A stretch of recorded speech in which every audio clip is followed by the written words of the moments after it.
I can't vote on the last, actually, I can't vote on the last minutes. On what? The last minutes, because Okay. I wasn't here, but you can still vote. We all set?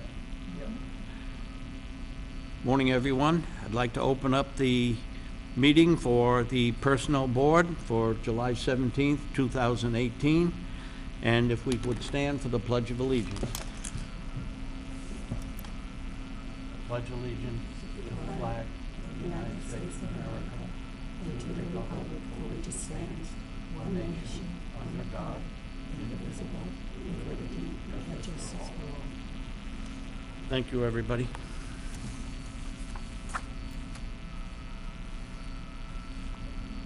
Second on the agenda is the minutes for May 15th, 2018. Has everybody had a chance to read them? Any questions on them? I don't. Okay. Joan, you're active today to vote as an alternate. You're now a regular member today. Thank you. As chair, I cannot make motions and I cannot amend motions. So I would like to entertain a motion from somebody to accept the minutes as printed. I'll make a motion to accept the minutes of May 15th, 2018 for the Personnel Board. I'll second it. All in favor? Aye. Aye. Motion carries unanimously.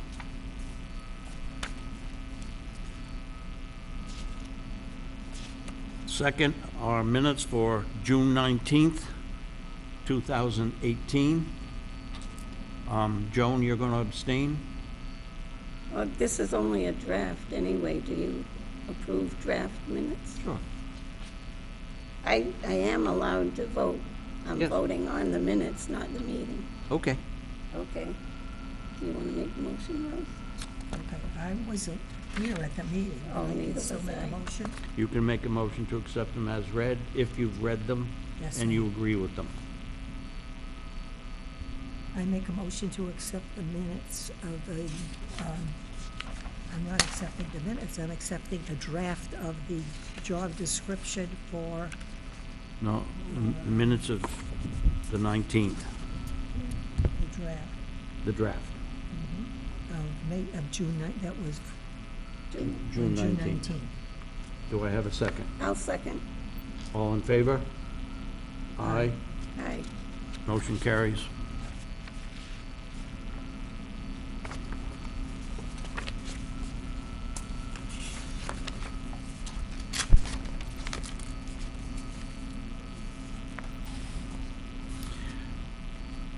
Item number 3, correspondence, John Meehan's retirement letter. Would one of you like to read that letter, please? Dear Greg, last night at the Water Sewer Commissioners meeting, John Meehan, superintendent, announced that he will be retiring as of August 31, 2018.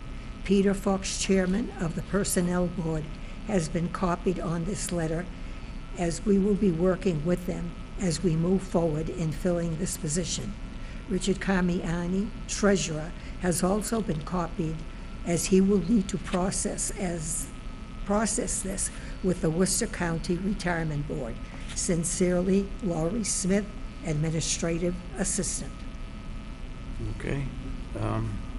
Do I have a recommendation to accept the letter as written? I'll make the motion to accept the letter as written. I'll second it. All in favor? Aye. Aye. I would like to make a comment on the letter. The Personnel Board will not be posting this position. This position is being considered part of the potential, if recommended, of a department, DPW, Department of Public Works. The Board of Selectmen, the administrator, has agreed to consult with a independent consulting company to see whether this is good for Dudley or if it's not good for Dudley. So in the meantime, we will not be posting this position, and the Water Department does know this. Who will be doing, oh, it's still August 31st, so there's plenty of time.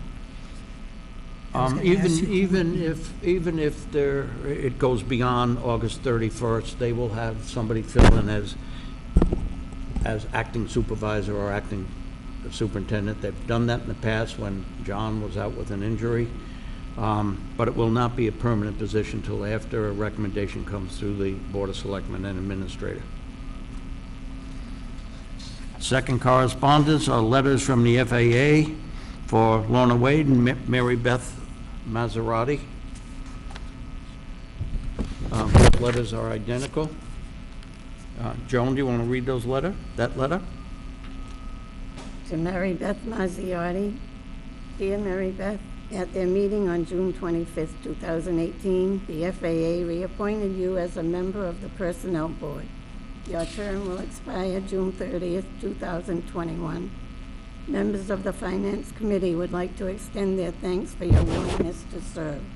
Congratulations on your appointment. Prior to your first meeting, please see Ira Finn, Town Clerk, to be sworn in. Okay. If you have any questions, please call. Sincerely, Michelle Jervis, Clerk. Okay, somebody want to make a motion to accept letters for both Mary Beth and Lorna? One is, this is exactly It's the same identical. letter. Yes. So we don't need to read it twice. I'll make a motion to accept the letters from Mary Beth Mazziotti and Lana Wade to be reappointed as members of the Personnel Board. I second it. All in favor? Aye. Aye. Aye, motion carries. Item number 4, old business. I would like to recommend that we postpone those two items until our next meeting, because I think we need to discuss that with a full board and not just a small number. I will say that Carol has included in our package a copy of the wage chart for the employees on Dudley. So there'll be an opportunity for us to review these, and we'll discuss this at our next meeting. Would the board support that recommendation? I'll support the recommendation that the wage charge and the performance appraisal training be postponed until for discussion to the next meeting. I'll second. All in favor? Aye. Aye. New business. Per diem laborer has been hired and has started down at the recycling center. There were several interviews, and this gentleman interviewed outstanding. He is already working down there. He's training. The one thing we do have to do is we have to make sure that he has a copy of the handbook. I want to ask Danny whether the individual has had a physical or not. Individual should have a physical as part of the hiring process, Corey check and so forth. So I'm going to check with Danny on that. Can I say something? Of course. Usually the Corey form and the physical form go out with the letter of appointment. I don't know if there was a letter of appointment sent. I don't know if there was one or not, but you're absolutely correct that there should be. I will follow up with Carol on that. Okay. Okay. Treasurer collector's clerk position. Rich, if you'd like to comment, please.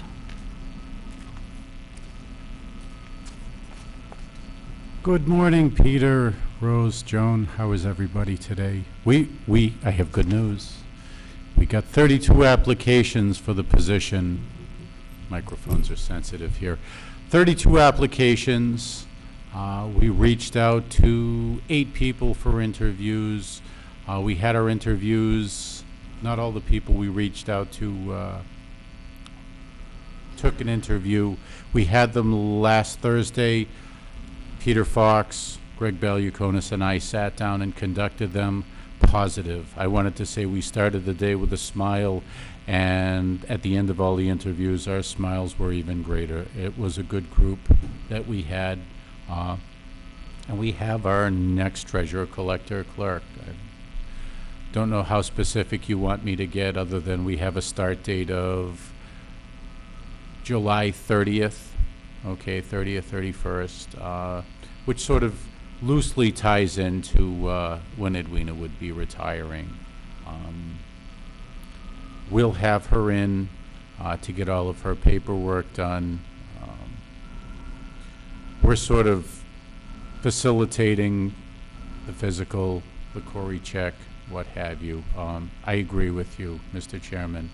That stuff can't go by the wayside or have it just be an afterthought. Nobody's going to sit behind a desk and do anything in my office unless we have everything taken care of.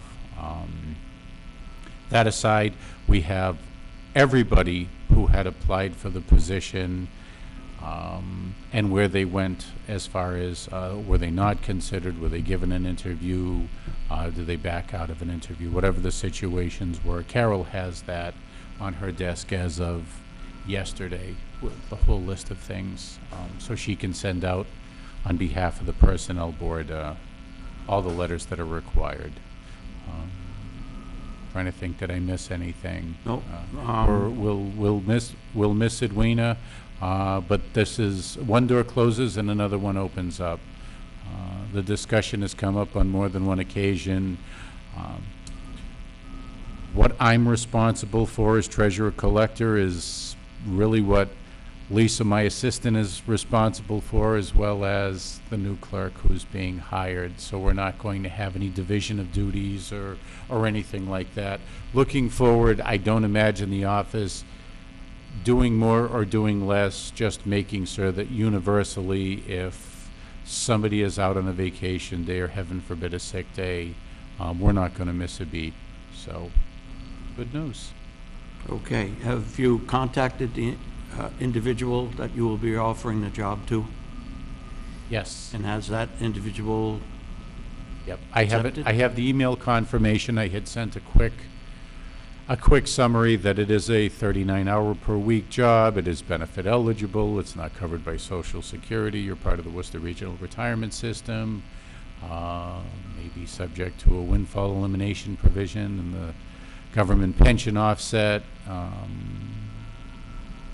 It is a cash handling job, so that you need to be somebody the insurance company can cover as far as employee theft or a bond or whichever direction that goes. If I can circle back to part of the interview, one of the things that we really looked for in this was promotability. I would consider it an honor to have hired somebody who in 2, 3, 4 years or whatever the fates give us, someone who could be promoted out of my office to another position. That's one of the things that I really focused on. It's good. I use Michelle Jervis as the best example of that. She was hired as the clerk to the assessors, and they moved her up to the position of secretary to the Board of Selectmen, and look where she is now.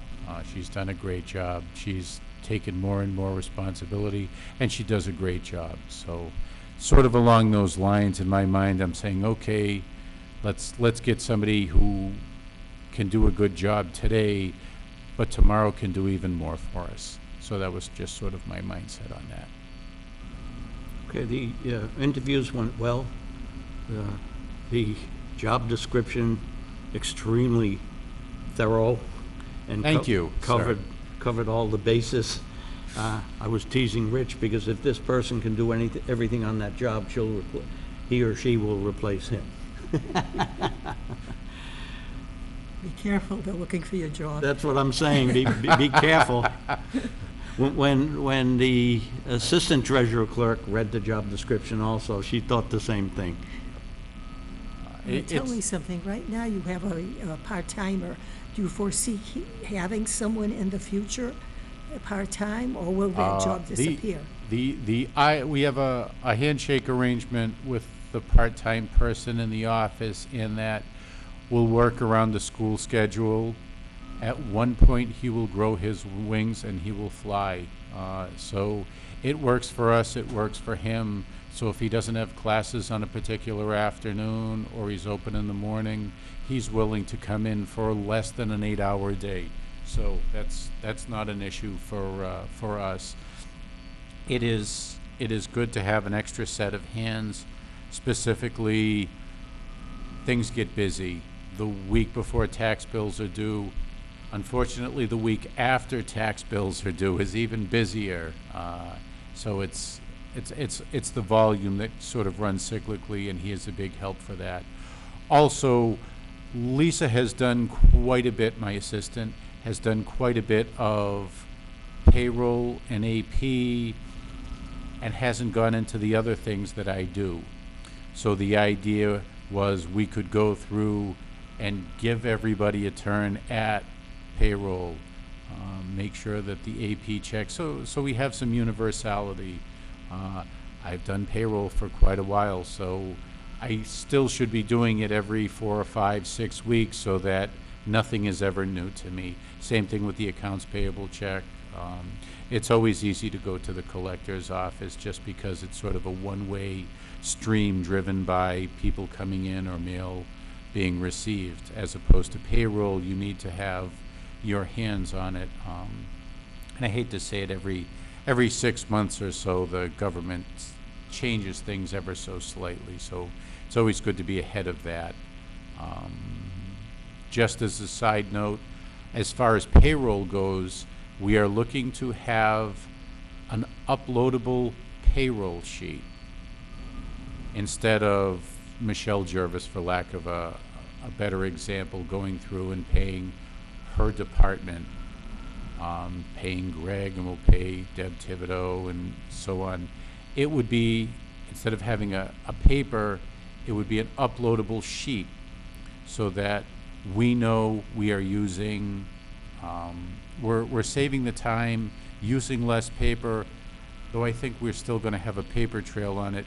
We're still going to have all of the checks and balances. What's going to be eliminated is Lisa sitting down, or me, or our new hire, 40 hours, then we put in our rate of pay, and then we have X amount of dollars for sick time, X amount for regular, we put in the holiday. The idea that we would be saving a minute or two of input per person. If we're making 80 or 100 paychecks, all of a sudden, that's an hour or two that I've freed up for Lisa. We still do the double checks, we still tie out all of our deductions and what have you, but it's 2018, and we should sort of move away from the mid-'80s or early '90s manual data entry. And it's done at no cost. Our payroll company offers that as an option, a zero-cost option. Okay, thank you. Thank you. Okay, I'd like to combine the next two items, pre-employment physicals and hiring procedures. I think we've gotten away from following the procedures of hiring. And I think there have been some positions that departments are pretty much filling and posting on their own and not really following the procedures. For example, you post in-house for 2 weeks, then you post outside, then the list just goes on and on. You get the applications, the person has to have a physical, the person has to do this. I would love to have, Joan, you work with Carol and myself to come up with a list, because there is a defined list of what we should be doing. Mm-hmm. And it could be just a single sheet that we give to all departments, that if you want to hire somebody, this is what you have to do. We have, excuse me, okay to talk? What? Is it all right to talk? Oh, of course. We have a hiring chart right outside the office, and it's in that, what do we call it, like a shadow box thing? Yep, yep. But I think we should sit down with Carol and review it and see if anything needs to be added or anything needs to be combined or deleted. The example I will be using, and no reflection on anybody, because there was some confusion on what was I supposed to do? Is hiring 2 people in the library. They pretty much did it on their own. I did speak to Karen, and one of the concerns I have, there's 2 individuals working that have not had their physicals. And what my concern was, what if an individual is lifting a 30-pound box of books and hurts their back? And she explained to me that, and I understand some of the confusion, that, well, she didn't know what to do and who to go to, and because Joan had retired, there was a void. And Joan was absolutely on top of everything, and everybody knew they could contact Joan. Well, the Personnel Board went a period of time with nobody to contact. So I think with us working with Carol and bringing it up to date, and maybe that chart is absolutely fine, but I think we have to relook at it, and we have to enforce it. The other thing that I want to mention is that sometimes when we post in-house for 2 weeks, then it goes outside for 2 weeks, and then you've got the physical and the interviews. Sometimes the person who you've chosen gets another job, and you're right at the beginning again. Also, there was one incident that I remember not that long ago when that happened. We appointed somebody, they accepted it, and then they changed their mind. We appointed a second person, I think they changed their mind. So rather than, and I don't know what the procedure is in a case like that. Do you repost it? What they decided to do is to choose one of the people that had applied that they never interviewed, and they chose that person. So I think we have to make it clear. If you appoint somebody, do we choose from the list of candidates that submitted an application, but we didn't choose the interview, but maybe now we're going to take a second look and interview these candidates? What we've been doing recently that I know of is when you have a group of candidates and you conduct interviews, say you have 6 interviews and you choose one candidate and that person declines, rather than post all over again, we take the individuals that have been interviewed and they go in the file and can be held for 6 months, so that you don't have to go through the process all over again and start from scratch and re-advertise. It saves a lot of time. It saves a lot of time. The department head already knows who these candidates are because they've been interviewed anyway.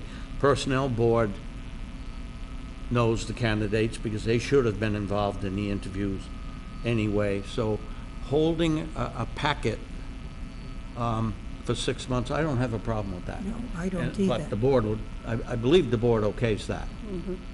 But I personally don't have a problem with that because that just expedites the procedure should something go wrong. But I don't know if that's on your sheet that you were talking about, as to what you That might not be on the, that wouldn't be the item that might not be on the sheet. Now, if, for example, the treasurer collector's clerk's position, they had 32 applications and a bunch of interviews. Well, why do it again? why do it again? Yeah. Okay, and I personally want to make sure that employees have their physical before they start, that everything on that checklist is followed, because we have to cover the town. If an individual gets hurt and hasn't had the physical and claims, oh, I've had a poor back and this, shame on us. On the letter of appointment, it always said that the physical is to be held by your start date will be after we receive word from the complicate. Correct. Correct. Now, I believe the physical is done by a doctor that works with the town, and that this potential person does not have to pay for that physical. No. But I always ask them to make the appointment because I don't know their schedule. Right. Yep. So they made their own appointment, but Excuse me. I also want to comment on the salary wage chart. I know we postponed that to our next meeting, but Jim Dunn has expressed the possibility that maybe somebody from Nichols College could help comprise the wage chart and compare certain towns with the town of Dudley. I know we have Charlton's, which is fairly extensive. So I couldn't ask Jim because he's absent today. I would like more details about what that would entail, and does Nichols even know that that might be a possibility? One of the things that I worry about with wage charts change yearly. Every time towns adjust their employees' salaries, that changes the wage chart. And lots of wage charts are not updated yearly. So as a result, it doesn't take long for that wage chart to become obsolete. Also, the problem with wage charts, in my opinion, is the case of affordability. Say, for example, Charlton can afford different wages because their town finances are different than Dudley. They have a lot more business, too. They have a lot more business, and they have a lot more in their reserve funds and stabilization funds. Dudley historically has always been frugal with their money, and I understand it, but that also reflects on a wage chart. That's just my personal comments. Okay, item number 6, board member comments. Joan? I think we took care of everything that I wanted. I need to get a wage chart for myself to see. I had left mine with Carol. Oh, Not a okay. wage list, a wage chart. Okay, all right. Okay. Anything else? Rose? No, nothing. Okay. Joan, do you want to call me, or I can call you, and maybe we can get together, and we can get together with Carol, and would it be all right if we work together on these things? Yeah, she works Thursday mornings, right, for personnel? Thursdays from 9 to 11. Okay. Our next meeting will be August 21st, 2018 at 9 a.m. in room 221. That's this room. 321. 321, I apologize. August 18th, you said, right? August 21st. Oh, 21st, okay. 2018. Ah,